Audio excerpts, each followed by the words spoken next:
I'll write this full standalone dramatic story now, analyzing the format first. No part markers, so this is Case A, standalone. Writing a complete 30,000 to 40,000 character confession-style narrative with the full 4-act structure. I want you to picture something for a second. Picture the most ordinary morning you can imagine. The alarm goes off, the coffee maker starts to gurgle, somebody kisses you on the forehead and says they love you, and the front door closes with that soft, familiar click. Now picture doing that same thing on repeat for 4 years. 4 years of that exact click, that exact kiss, that exact routine, and never once questioning it, not even for a second. Because why would you? It was just your husband going to the gym. That was my life. That was my Monday, Tuesday, Wednesday, Thursday, Friday, Saturday, sometimes even Sunday. That was the soundtrack of my marriage. And I am standing here right now telling you that the most ordinary, boring, unremarkable thing in my entire world, a morning routine, was the most elaborate lie I have ever been told in my life. And the thing that cracked it wide open? One tiny, almost invisible detail, something so small I almost missed it, something I almost dismissed. And if I had looked the other way, the way I had been doing for years, I genuinely do not know where I would be today. My name is Morgan. I'm 36 years old. I live in Phoenix, Arizona. I drive a white Honda CR-V. I drink too much coffee, and I used to be someone's wife. I used to think I knew everything about the man sleeping next to me. I used to think I was one of the lucky ones. Let me take you back to the beginning, because the beginning matters. The beginning is where all the seeds were planted, the ones I didn't see until they had already grown into something that swallowed my entire life whole. I met Derek at a friend's housewarming party in the fall of 2015. My best friend Lisa had just bought her first place, this tiny but adorable bungalow in Scottsdale, and she'd invited basically everyone she'd ever spoken to. I almost didn't go. I was exhausted from work. I'd had a brutal week, and honestly, I was wearing the same messy bun I'd been wearing for 2 days, and I did not feel like being social. But Lisa called me 3 separate times and guilt-tripped me in that way only best friends can, so I threw on a pair of jeans and a cute top, and I showed up. Derek was in the kitchen when I walked in. He was standing by the counter, and he was laughing at something someone had said, and I remember just stopping for a second, because that laugh, it was genuine. Not polished, not performed. It was this real, full-chest laugh that crinkled the corners of his eyes and made the whole room feel lighter. He was tall, broad-shouldered, the kind of handsome that sneaks up on you, not flashy, not trying, just naturally, effortlessly good-looking. Dark hair, blue eyes that were almost startling against his tan skin. He was wearing a simple gray t-shirt and jeans, and he looked like he'd just walked off the set of a car commercial without even knowing it. Lisa introduced us. He shook my hand, and he held it just a beat longer than necessary, and he said, "Morgan, that's a strong name." And I said, "Is it?" And he said, "Yeah, it sounds like someone who knows exactly what she wants." And I laughed and thought, this man is either the smoothest person I've ever met or he's just accidentally charming, and I couldn't decide which one I wanted it to be. We talked for 3 hours. The party happened around us, and we barely noticed. We talked about our jobs. I was a graphic designer. He was an architect at a firm downtown. We talked about food, travel, the kind of meaningless things that are really just 2 people trying to figure out if they like each other. He was smart. Not in a way that made you feel stupid, but in a way that made everything feel interesting. He asked me questions like he actually wanted to hear the answers. He leaned in when I talked. He remembered details I'd mentioned earlier in the conversation and circled back to them. And there is something devastatingly effective about a person who actually listens to you. He walked me to my car at the end of the night and asked for my number, and then he texted me at 10:30 that same night. Not the next day, not the calculated 3 days later, but that same night, and said, "I'm really glad Lisa has annoying friends who guilt-trip people into coming to parties." and I sat in my apartment and smiled at my phone like a complete idiot for about 15 minutes straight. We dated for 1.5 years before he proposed. In that time, I got to know every version of him. The version that left sweet notes on my bathroom mirror. The version that drove 45 minutes to pick up the specific Thai food I was craving. The version that held my hand in movie theaters and rubbed my back when I was stressed and said, "I'm proud of you," like he really, truly meant it. He was consistent. That was the thing I loved most. He was the same person every single day, reliable and warm and present. And after years of dating men who were unpredictable and selfish and emotionally unavailable, Derek felt like exhaling. He felt like finally arriving somewhere safe. He proposed on a Tuesday night, which is exactly the kind of thing Derek would do. Not the grand gesture on a weekend, not the restaurant with the hidden ring and the dessert, but a random Tuesday when we were sitting on the couch watching a documentary about penguins, and he just turned to me and said, "I don't want to do any of this without you. I think I'd like to marry you if that's something you want." And I started crying so hard I couldn't answer him for a full minute, and when I finally did, he laughed and said, "I'll take that as a yes." We got married in October 2017, small wedding, just family and close friends, at this beautiful venue out near Sedona with the red rocks in the background and Edison lights strung between the trees. My mother cried through the entire ceremony. Lisa gave a speech that made everyone laugh and then cry. And Derek said his vows looking straight into my eyes without blinking, without stumbling, like he'd been carrying those words around for years and was finally releasing them. I remember thinking, this is it. This is the real thing. This is the kind of love people write songs about. And for a long time, for a good, long time, it was. It really was. We bought a house in 2018, a nice 4-bedroom in a quiet neighborhood with a big backyard and a kitchen I absolutely loved.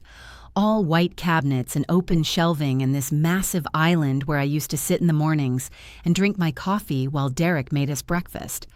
That was the routine back then, in those early years. He'd make eggs and toast, and we'd sit across from each other at that island and talk about nothing important, just the comfortable chatter of two people who were happy together. It was easy. Everything was easy. The gym routine started in early 2020. He told me he wanted to get into better shape, that he'd been feeling sluggish, that he wanted to start taking his health seriously. I thought it was great. I encouraged it. He joined a gym about 10 minutes from our house, a 24-hour place called Fitness Edge, and he started waking up at 5:30 in the morning and going before work.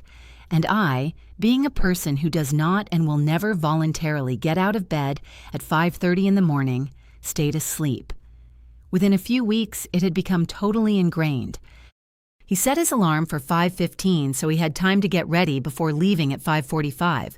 He'd be back by 7:15, shower, get dressed, sometimes make us both coffee, kiss me on the way out to the office. It was so consistent, so predictable, that I genuinely never thought about it.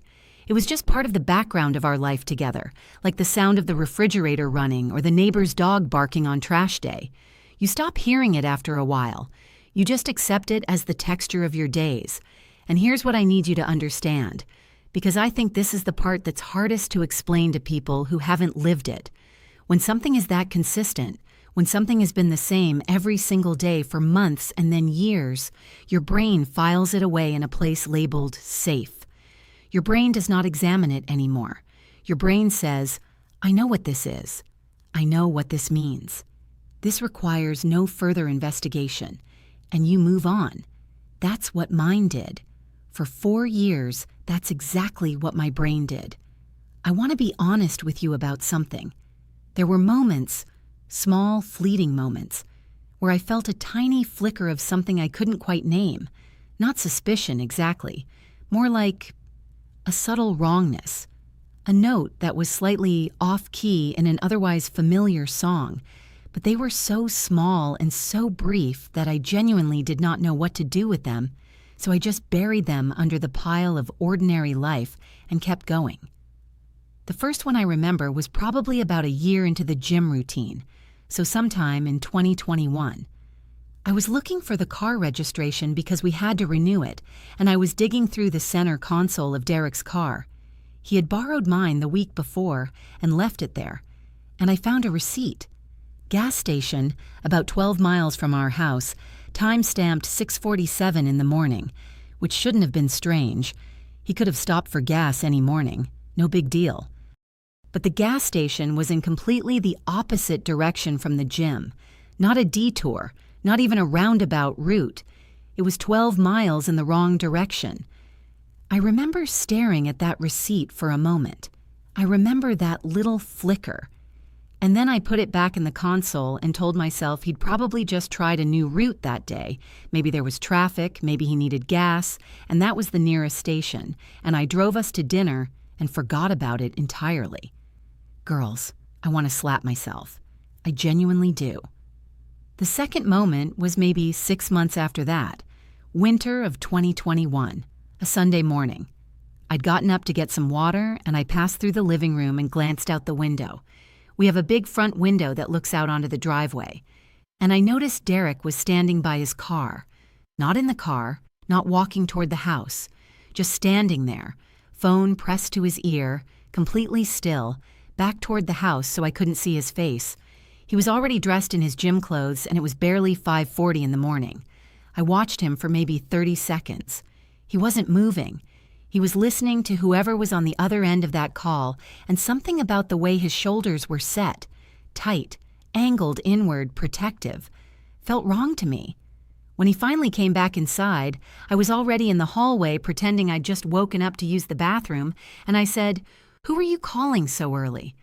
And he turned to me with the most normal expression in the world and said, "Oh, Marcus." He wanted to know if I could do an extra session before regular gym time. I told him I'd just meet him there. Marcus was his sometimes workout buddy. I nodded and went back to bed. I never thought to ask Marcus about it. Not once. The third moment, and this one I'm almost ashamed to tell you because it was so obvious in retrospect, was New Year's Eve going into 2022. We were at a party at Derek's coworker's house. A guy named Todd, nice guy, big backyard, everyone standing around with champagne counting down to midnight. At some point, I went inside to find the bathroom, and I was walking back out when I heard Derek's voice just around the corner of the hallway, low and intense, and I stopped because something in the tone made me pause. He was saying, I know, I said I know. Just not right now, not tonight, okay? Just give me tonight." And then there was a pause, and he said, quieter, "I'll call you tomorrow, I promise." I stood there in that hallway for a long 5 seconds before I forced myself to breathe and stepped around the corner, and he looked up and there was a half second, just half a second, where something moved across his face, something careful and controlled, and then he smiled and said, "There you are," and slipped his phone into his pocket and reached out his hand for mine, and I took it. I told myself it was a work call, some project deadline that someone was panicking about. That's what I told myself. That's what I chose to believe, because the alternative was a door I was not ready to open. The new year came, and I drank my champagne, and he kissed me at midnight, and I made a resolution to exercise more and to stress less, and to appreciate what I had. And what I had, I believed, was a good man and a good life, and a marriage worth protecting. But wait, it gets worse. Because here's the part where I tell you about what was happening in our marriage while I was busy not asking questions. 2022 was a weird year for us. Not dramatic weird, just slightly off. Derek started being on his phone more, not in a glued-to-it, antisocial way, just more than usual. He started going to bed a little later, said he was working on project drafts. He became slightly less present. Not absent, not cold. Derek was never cold with me, but there was a quality to his attention that shifted. Like when you're talking to someone and you can tell part of their mind is somewhere else entirely. Like they're physically in the room, but emotionally, they've already left. I asked him once directly, this was the spring of 2022. I said, "Is everything okay with you? You seem distracted lately." And he set down his fork and looked at me with this expression of genuine concern and said, "I'm sorry, babe. The Harrington project is killing me. I'm just stressed. I don't mean to be checked out." And he reached across the table and covered my hand with his. And I believed him, because the Harrington project was real. I knew about it. He'd mentioned it. It was a big commercial development deal, and he'd been working crazy hours on it. There was always a plausible explanation. That's the thing about a careful liar. There is always a plausible explanation. They've already thought of it before you even ask the question. We took a trip to San Diego that summer, 4th of July week. It was nice. Genuinely, it was nice. Derek was relaxed and attentive, and we walked along the beach and ate tacos and stayed in a hotel with a rooftop pool, and I remember lying on the lounger up there one afternoon, looking at the ocean and thinking, see, we're fine. We're absolutely fine. This is a good marriage. I was probably just being paranoid, but even in San Diego, even in that tiny vacation bubble, his phone was always nearby, always face down or in his pocket. And he woke up early one morning, 5:15, our first full day there. And I pretended to be asleep, and I heard him go into the bathroom and close the door, and then I could hear, very faintly, the murmur of his voice. Not the words, just the low, careful, controlled murmur of someone speaking quietly so as not to wake the person in the next room. When he came out 20 minutes later, I was asleep. He got dressed and went down to the hotel gym, and I lay there in the dark with my eyes open, staring at the ceiling. And for the first time, the very first time, I let myself hold the thought I'd been avoiding for 2 years. I let myself think it all the way through. And then I put it away again, because I was in a beautiful hotel room in San Diego on my anniversary trip, and I was not ready to be the woman who believed that thought. We came home. Life resumed. The mornings resumed. 5:15 alarm, 5:45 departure, 7:15 return. The click of the front door, the smell of his shower, his gym bag deposited in the laundry room, always slightly damp, always smelling of exertion, and his Irish Spring deodorant. That's the one he used, Irish Spring Sport. I knew that smell so well I could pick it out of a room full of people. And then came the morning that changed everything. The morning I am going to remember for the rest of my life. It was a Thursday in October 2022. I remember it was October because there was a pumpkin candle burning on the kitchen counter, and I remember it was a Thursday because I had a client call at 9, and I remember being slightly stressed about it. Derek had left for the gym at his usual time. I had woken up around 6:30, a little earlier than usual, and was puttering around the kitchen making coffee when I heard his key in the front door at 7:12. Completely normal, right on schedule. He came in, said, "Morning, babe," the way he always did, set his gym bag down in its spot by the laundry room, and headed toward the bathroom to shower. And here is the moment. Here is the tiny, almost invisible thing that I almost missed, that I nearly stepped over without registering. I walked past his gym bag on my way to refill my coffee mug, and I glanced at it the way you glance at something 1,000 times without seeing it. And then something in my brain stuttered, a tiny stutter, like a record skipping, because the gym bag was bone dry, not slightly less damp than usual, not kind of dry, bone dry. The fabric was completely, totally dry to the touch, no trace of moisture anywhere. Not on the handles, not on the sides, not on the bottom where it always collected the faint dampness from the locker room floor. It was as dry as if it had just come out of the dryer. I stood there with my hand on the strap for maybe 5 full seconds, and then I unzipped it. His workout clothes were inside, folded, neatly, carefully folded, which Derek did not do at the gym. They were always just crumpled back in the way gym clothes get crumpled. But these were folded, and they were dry too, completely dry. No sweat, no dampness, nothing. These were clothes that had not been worn. And then, and this is the part that made my hand start to shake, I lifted the clothes out, and underneath them, Tucked at the very bottom of the bag was a small hotel-style soap bar, still in its paper wrapper, the kind you take from the bathroom because you forgot to pack yours. It was from a place called the Meridian Suites. I stood in my kitchen, holding that soap, and the world went very quiet.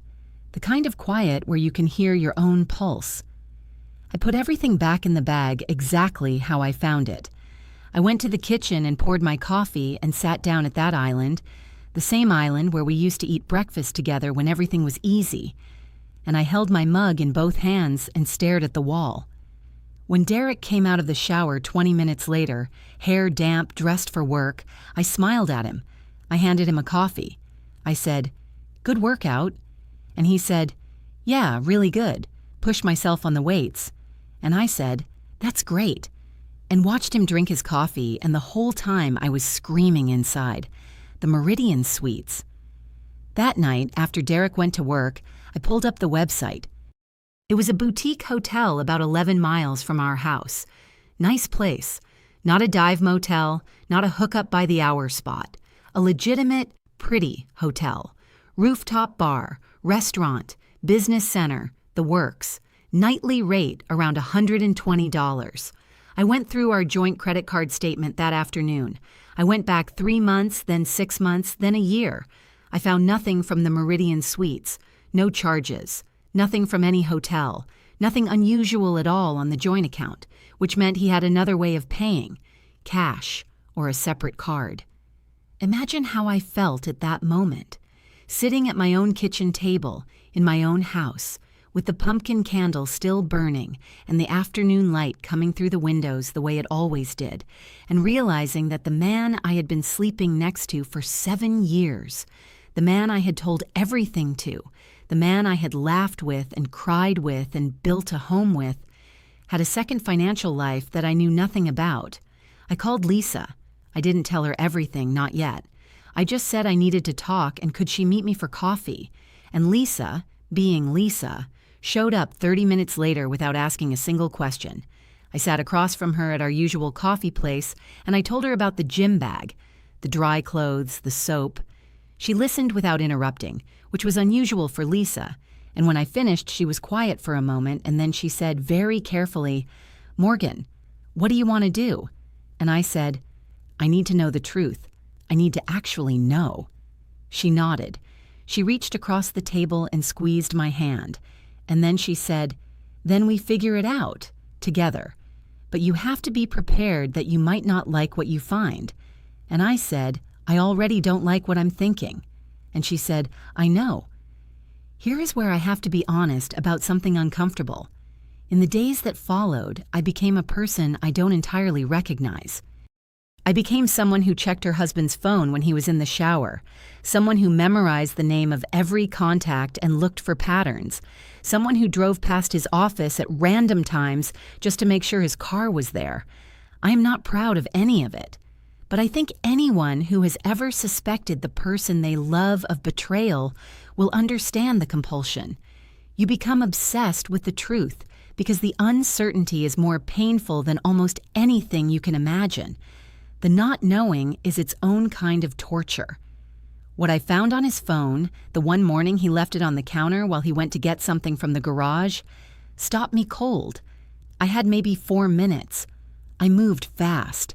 His passcode I'd known for years, our wedding date, or so I thought. He'd changed it. My heart slammed against my ribs. I tried our anniversary. Nothing. Our address.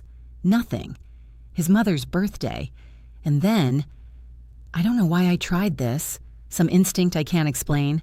I tried my birthday backwards, and it opened. My birthday backwards.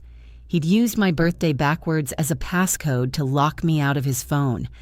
I have thought about that so many times since. I'm still not sure what to make of it. I went straight to his messages.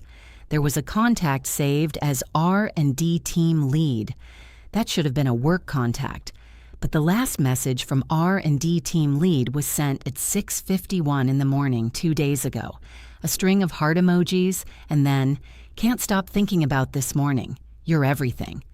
And Derek's reply, sent at 7:02, "Me too. Soon. I promise." I put the phone down. I actually had to put it down and grip the edge of the counter because my legs went strange under me.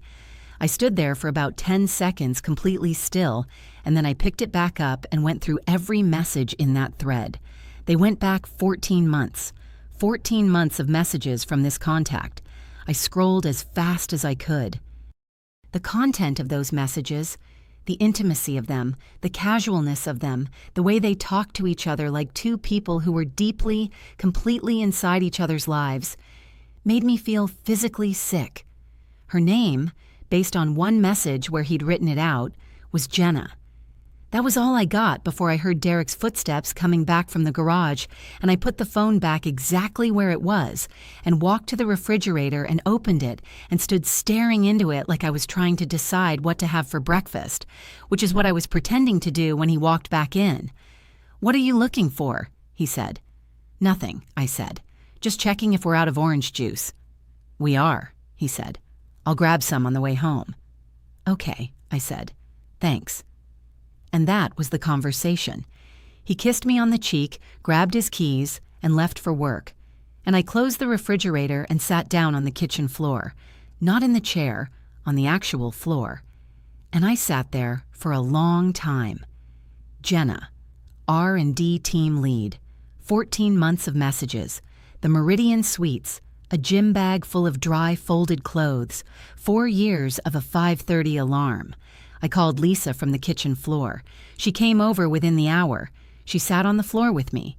Didn't even suggest moving to the couch, just folded herself down beside me. And I told her everything. Everything. The messages, the name, the hotel soap, all of it. And when I finished, she didn't say, "I'm so sorry," right away, the way people sometimes do when they're filling silence. She just sat with me in it for a moment, and then she said, "What do you need right now?" And I said, "I need to know how long this has been going on. I need to know who she is." And Lisa said, "Okay, then let's find out." Over the next week, I became something between a detective and a ghost. I was present enough in my daily life that Derek noticed nothing. I made dinner. I asked about his day. I slept next to him. I let him kiss me.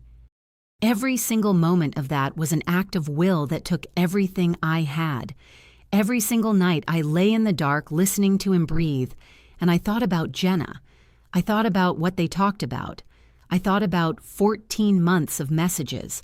I thought about how many mornings his gym bag had come home dry. I did the math. He had been going to the gym, really going, legitimately going, for about 2 years before the messages started. So for roughly the first 2 years of the gym routine, it was genuine. And then somewhere around October of 2020, something changed. The routine stayed the same. The departure time stayed the same. The return time stayed the same. But the destination changed. I hired a private investigator. Lisa suggested it, and I resisted for about 3 days before I realized I needed something concrete, something I could hold in my hands before I confronted him. I needed to know I wasn't going to walk into that conversation and have him talk me out of it, explain it away, gaslight me into doubting myself the way he had for years without me even realizing it was happening. The PI's name was Karen Espinosa. She was a small, no-nonsense woman in her late 40s who'd been doing this work for 20 years and had the kind of professional calm that I found simultaneously comforting and terrifying. She told me what she would do. She would follow Derek on several mornings, document his movements, photograph who he met with and where. She told me to act completely normal at home. She told me the job would take about 2 weeks. It took 11 days. She called me on a Wednesday afternoon while I was sitting in a parking lot outside a grocery store because I'd driven there for something and then sat in the car for 45 minutes unable to make myself go in. When my phone rang and I saw her name, my hands went cold. She said, "Morgan, I've completed my documentation. I'd like to meet with you in person to go over what I found." And I said, "Can you just tell me now?" And she said, "I'd really prefer in person." And I said, "Please." There was a pause. And then she said, "He's been meeting a woman named Jenna Caldwell at the Meridian Suites 3 to 4 mornings a week for what appears to be at least a year. I have photographs and documentation of dates and times. There's also something else I need to show you that I really do think is better discussed in person. Something else. I sat in that parking lot for another 10 minutes after I hung up, looking at the dashboard, and then I drove to her office. The photographs were exactly what I expected, and somehow still worse. Derek's car in the hotel parking lot, time-stamped. Derek walking through the hotel entrance in his gym clothes, with a bag that would come home dry and folded. And Jenna. She was younger than me, maybe by 5 or 6 years. Pretty in an understated way. Dark hair, professionally dressed on some of the photos where Karen had followed the situation past the hotel hours. She worked in marketing at a company not far from Derek's office. They had, I would later learn, met at a professional networking event in early 2020, right around the time the gym routine started. Let that sink in for a moment. He didn't start the gym routine and then drift into an affair. He met someone and then built the routine as a cover. The routine was never about his health. It was never about being disciplined. It was infrastructure. It was a daily schedule designed to give him 2 hours, 4 mornings a week, to be somewhere else entirely. And then Karen opened a second folder on her desk. She slid it across to me slowly, the way you hand someone something fragile. She said, "This is the part I wanted to tell you about in person." And inside the folder were documents she had obtained through legal public records. A lease agreement. A joint lease agreement for an apartment about 3 miles from the Meridian Suites, signed 8 months ago, in the names of Derek Whitfield and Jenna Caldwell, a joint lease, an apartment, together. He wasn't just having an affair, he had another home. He had a second address. He was, in every meaningful sense of the word, living 2 parallel lives, and the only thing separating them was a 5:15 alarm and a gym bag full of dry clothes. I sat in Karen's office for a very long time. She gave me a glass of water. She didn't rush me. She'd seen this before, I knew. She'd probably sat across from dozens of women in this exact chair, in this exact moment, holding a folder full of proof that the life they thought they were living was something else entirely. She was kind. She was quiet.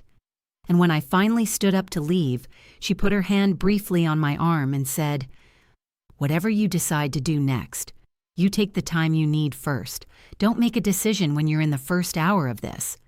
And I nodded and thanked her and walked to my car and sat in the parking lot again and called Lisa. And when Lisa answered, I couldn't speak for a while. I just breathed. And Lisa said, "I'm here. Just breathe. I'm here." I did not go home that night. I called Derek and said I was staying at Lisa's, that we'd had a spontaneous girls' night and I'd had too much wine to drive. A lie, but a small one, and given the circumstances, I did not feel even slightly guilty about it. He said, "Of course, babe. Have fun. I love you." And I said, "Love you too," and hung up and stared at Lisa's ceiling. We sat up most of the night. Lisa poured us both a glass of wine, actually poured those ones, unlike the fictional ones, and we sat at her kitchen table and I talked, and she listened, and occasionally she said things like, "He doesn't deserve you," and "You did not deserve this," and "You trusted him completely," and all of those things were true, and also somehow made me hurt more, not less, because when you love someone the way I loved Derek, the truth of how badly they wronged you doesn't make the love just evaporate. I wish it did. I really wish it did. But it doesn't. It just makes everything more complicated and more painful and more confusing. I thought about the man at that housewarming party in 2015, the full-chest laugh, the blue eyes, the way he asked me questions and actually listened to the answers. I thought about our wedding by the Red Rocks in Sedona. I thought about every morning at the kitchen island, every birthday dinner, every road trip and lazy Sunday and ordinary Tuesday night watching TV on the couch. I thought about all of it, and I thought about Derek standing in the lobby of the Meridian Suites in his gym clothes, walking toward another woman. And both of those things were true at the same time. He was both people simultaneously, and I did not know how to hold that. By the time the sun came up, I had made my decision. I was going to confront him. I was going to do it that day, that afternoon. I was not going to give myself more time to lose my nerve. I was going to go home, I was going to sit across from my husband, and I was going to put Karen's folder on the table between us, and I was going to tell him that I knew. I drove home at 9 in the morning. Derek had already left for work. I walked through the house slowly, the way you walk through a place when you know it's about to be different, when you're saying goodbye to one version of your life. I walked through the kitchen, through the living room, down the hall. I sat on the edge of our bed. I looked at his nightstand, his phone charger, his water glass, a book he was reading. I looked at the framed photo on the dresser from our wedding, both of us laughing at something just off camera. I looked at all of it, and I felt both very calm and very destroyed at the same time. I texted him at noon. "Can you come home a bit early today? I'd like to have dinner together, just the two of us." He replied within 2 minutes. "Of course. I'll leave by 5. Should I pick something up?" I said. "No, I'll make something." He sent a heart emoji. I spent the afternoon in a state of focused numbness. I made pasta because it was something I could make on autopilot. I set the table. I put the folder from Karen in the kitchen drawer close enough to grab. And when I heard his car in the driveway at 5:20, I stood at the stove and took one long, slow breath. He came in through the garage door. He set his bag down. He said, "Hey, babe, smells good." And he came up behind me and kissed me on the back of the neck the way he always did. And I let him, and then I turned the burner down and I turned around and I looked at him. And something in my face must have told him, because the warmth in his expression flickered, just slightly, just for a fraction of a second. But I saw it. After years of missing things, I saw it clearly. I said, "Sit down, Derek." He said, "Everything okay?" I said, "Sit down." He sat. I got the folder from the drawer. I set it on the table in front of him, and I sat down across from him, and I said, "Open it." He looked at the folder. He looked at me. And in that moment, that single moment, I saw everything I needed to see. Because he didn't ask, "What is this?" the way an innocent person would. He didn't look confused. He looked at that folder the way a person looks at something they've been dreading for a long time, with a kind of exhausted, inevitable recognition. Like he'd always known this moment was coming and had just been waiting to see which morning it would finally arrive. He opened the folder slowly. He looked at the photographs. He closed it again. And then he put his elbows on the table and pressed his face into his hands, and he just stayed there, not crying, just hiding, just being somewhere my eyes couldn't find him. I waited. I was the calmest I had felt in 2 weeks. I said, "How long?" His voice was muffled behind his hands. He said, "Morgan." I said, "How long, Derek?" He lifted his face. His eyes were red. He said, 2 years. 2 years. Not 14 months. 2 years. Karen had only documented 14 months of the hotel, but the actual relationship, it had started almost immediately after they met, almost immediately after the gym routine began. I said, "The apartment." He closed his eyes. He said, "Yeah." I said, "The lease has both your names on it." He said, "Yeah." I said, "You were living there too, part-time." He said, it wasn't like." He stopped. He looked at the table. He said, "I didn't know how to end it, with either of you. I kept telling myself I would figure it out, and I didn't." I want to be honest about what happened next, because I think part of me had expected rage. I'd imagined screaming at him, throwing things, all of it. What I actually felt, sitting across from that man in my own kitchen, was something quieter and more devastating than rage. It was grief. Pure, clean, enormous grief. Because whatever he had done, I had loved him. I had loved him genuinely and completely. And that love didn't transform into hatred in that moment. It just became grief. And grief is heavier than anger. It just weighs more. I said, "I want you to leave tonight. I want you to go to your apartment or wherever, but I want you out of this house tonight." He said, "Morgan, please, can we just—" I said, "No. Tonight, Derek. I'll have Lisa here in an hour. You need to be gone before she arrives." He looked at me for a long moment. His eyes were wet. He said, "I am so sorry. I know that doesn't—" I said, "It doesn't. You're right." I stood up. I turned back to the stove because I didn't want to keep looking at him. I heard him push his chair back. I heard him go down the hall. I heard the sounds of a man pulling his life out of a house in a hurry. Drawers opening, a duffel bag being zipped, feet on the stairs. 20 minutes later, I heard him stop in the kitchen doorway. I didn't turn around. He said, "The gym routine. I know you figured it out." I said, "The bag was dry." He made a sound that might have been a laugh, or might have been a sob, or might have been both. He said, "I forgot to wet the clothes." I said, "Yeah." He said, "I'm sorry, Morgan, for all of it. I'm sorry." I didn't answer. I heard him walk to the front door. I heard that click, the same click I had heard every morning for years, the click I had associated with a man going to the gym, with discipline and routine, and the healthy hum of an ordinary life. The same click, but now I knew what it really was, and I would never hear it the same way again. He was gone.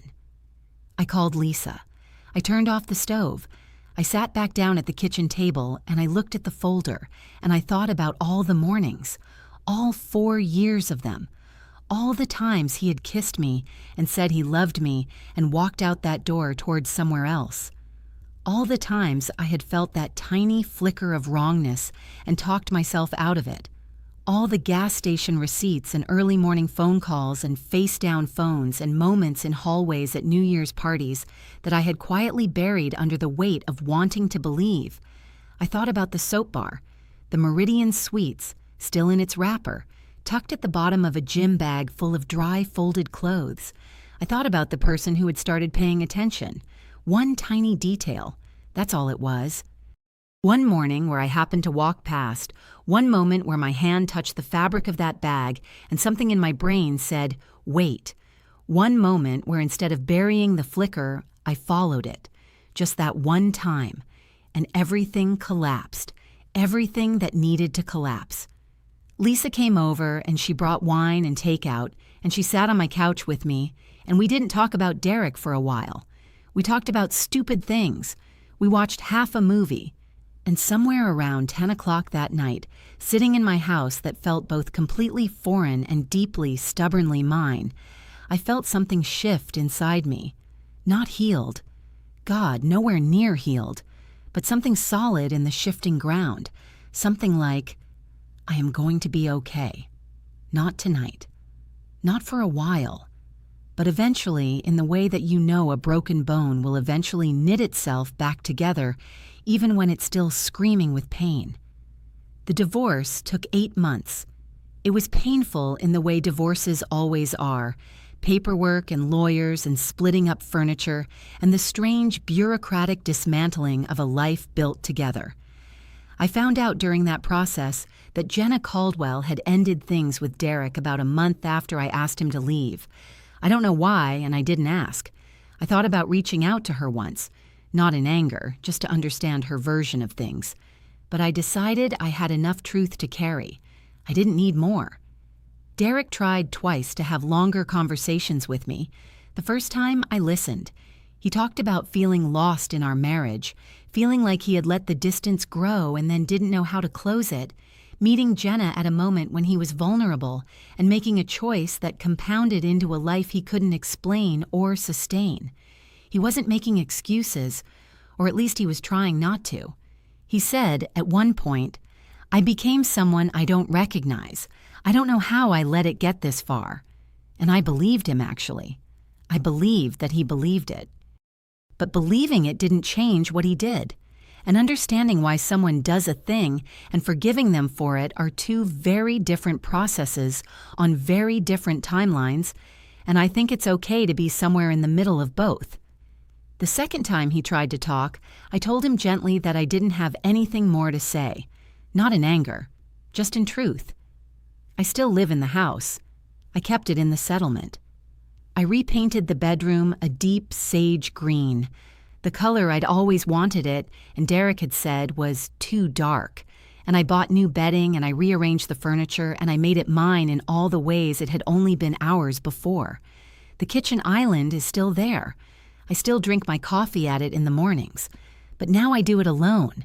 And alone is different from lonely. And it took me a while to understand that distinction. I started therapy 6 weeks after Derek moved out, and it is the best thing I have ever done for myself. Hands down, no question. I highly recommend it to every single person listening to this. Not because it fixed me overnight, it didn't, but because it gave me a place to put things. A safe container for all the anger and grief and confusion and the relentless self-questioning. The why didn't I see it sooner? The what did I miss? The could I have changed this? My therapist, a wonderful woman named Dr. Patterson, said something to me in our 3rd session that I have carried with me ever since. She said, "Morgan, you didn't miss the signs because you were naive or blind or a fool. You missed them because you had built a structure of trust and you were operating within it. That structure was your right to build. He is the one who chose to hollow it out from the inside." I have thought about that a lot. The structure of trust. All the invisible architecture you construct with someone over years. The assumptions and certainties and background beliefs that let you live your life without interrogating every single thing every single day. You have to trust in order to function. You have to believe in order to love. And when someone exploits that, when someone deliberately builds a lie inside the home you built together, that is not a failure of your perception. That is a failure of their character. And those are not the same thing. I dated a little bit, briefly, about a year after the divorce was final. Nothing serious. I wasn't ready to be serious. I wasn't sure I trusted my own instincts, which is one of the cruelest side effects of being betrayed. You start second-guessing the very part of yourself that is supposed to protect you. But slowly, over months, and then more months, I came back to myself. The me who existed before Derek, and then the me who had been changed by him, and then the me who was going to exist after all of it. That last version. She's who I'm still becoming. There are things I notice now that I didn't before. This sounds terrible, but it's true, and I think it's important to say I am more observant. Not paranoid, not suspicious by default, but attentive. I notice when something is slightly off. I notice the dry gym bag, so to speak, metaphorically. I pay attention to the small details because I know now what small details can mean. I know that ordinary life is made of patterns, and when patterns change even slightly, that change is worth taking seriously. The 5:15 alarm. I hear one sometimes when I travel and I'm in a hotel and someone in a neighboring room has their phone set early. And every single time, I feel it, that little stutter in my chest. Not devastation, not panic, just the memory of what it once meant. The body has a long memory for things like that. I don't regret the years I was with Derek, as strange as that sounds, because the good parts were real. They happened. The housewarming party and the Tuesday proposal and the wedding by the Red Rocks and the Kitchen Island breakfasts and the San Diego trip and all of it. It was real while it was happening, even if it was happening alongside something else. Both things are true. The love was real, and the betrayal was real. And I don't have to choose one to negate the other. I can hold them both in the same hand and still walk forward. What I want to say, to anyone out there, who is in the middle of something that doesn't quite add up. If you have a feeling, if there is something small and nagging that keeps surfacing and you keep burying it, I want you to hear this. Your instincts are not your enemy.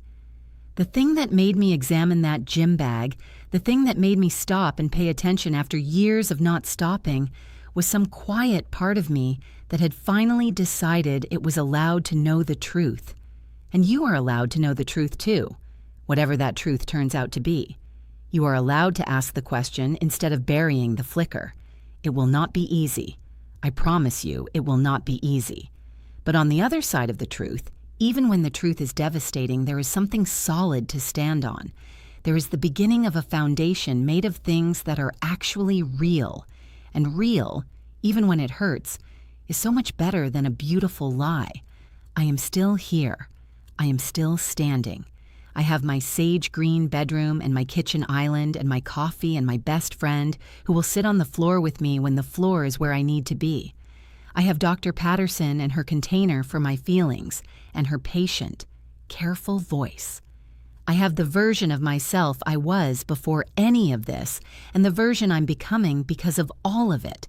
And I have this, the knowledge that one morning, just one ordinary morning in October, with a pumpkin candle burning and a client call at 9, I reached out my hand and touched a gym bag and I paid attention.